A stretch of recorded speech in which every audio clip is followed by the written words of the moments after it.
इकडे घे, इकडे या. Okay done.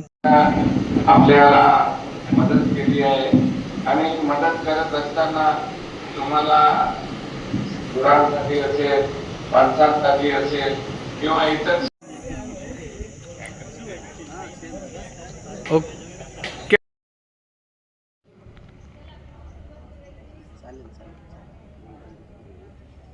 अनेक गावांना आपल्याला आपण बघतो तर ही भीषण पाणी टंचाई दूर करण्याच्या दृष्टीनं आणि त्यासोबतच उन्हाळ्याच्या दिवसात वेगवेगळे कार्यक्रम होतात. फक्त उन्हाळ्यातच नव्हे तर अन्य टायमाला सुद्धा काही कोणाच्या घरी लग्न असेल, कोणी वारलं किंवा अजून अन्य कुठला धार्मिक एखादा कार्यक्रम असेल ज्या ठिकाणी मोठ्या प्रमाणात पाणी आपल्याला लागत असतं आणि पिण्याच्या पाण्याची सोय त्या ठिकाणी व्हावी या उद्देशानं प्रामुख्यानं हे पाण्याचं टँकर हे त्या गावाला ग्रामपंचायतीला देण्याचा निर्णय हा आदरणीय गावित साहेब यांनी घेतला आणि आपल्या या तालुक्यामध्ये मागे 10 गावांना आपण टँकर वाटप केलं होतं. आता 10-12 गावांना केलं होतं. 10 गावांना आपण मागच्या महिन्यात टँकर वाटप केलं. या महिन्यात आता आपण 13 ग्रामपंचायती नंदुरबार तालुक्यातल्या आणि 9 ग्रामपंचायती शहादा तालुक्यातल्या अशा एकूण 22 ग्रामपंचायतींना आपण हे पाण्याचे टँकर आज या ठिकाणी देणार आहोत. या ठिकाणी उपस्थित सर्व सरपंच असतील, त्या गावातले प्रमुख कार्यकर्ते असतील, यांना माझी विनंती आहे की हे जे टँकर आपल्याला या ठिकाणी मिळणार आहे या टँकरचा 100% सदुपयोग कसा होईल या दृष्टीने आपण सुद्धा प्रयत्न करावा. आपण टँकर देत आहोत, याला आपल्याला गावात ज्याला कोणाला गरज असेल त्याला आपण हा टँकर उपलब्ध करून दिला पाहिजे.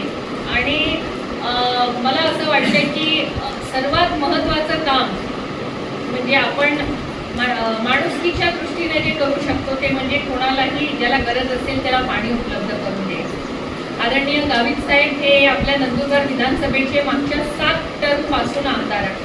तुमच्या सगळ्यांचे प्रेम आणि आशीर्वादामुळे मागच्या 35 वर्षापासून या नंदुरबार विधानसभेमध्ये वेगवेगळ्या विकास कामांना गावित साहेबांनी इथे मोठ्या प्रमाणावर चालना दिली आहे.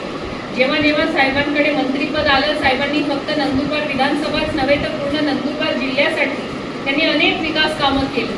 किंबहुना या जिल्ह्यामध्ये अनेक नेते होऊन गेले, अनेक लोकप्रतिनिधी होऊन गेले, पण जसं काम गावित साहेबांनी या जिल्ह्यासाठी केलं तसं काम आजपर्यंत या जिल्ह्यामध्ये कोणीही करू शकलं नाही. आणि मी आपल्याला दाव्याने सांगते की याच्या पुढे सुद्धा जे काम गावित साहेबांनी केले तसं पुढे कोणी करणार नाही.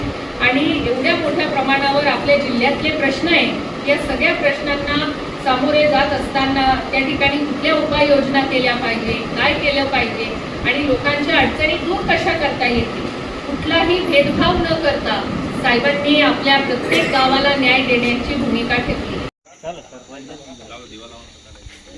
राहू द्या.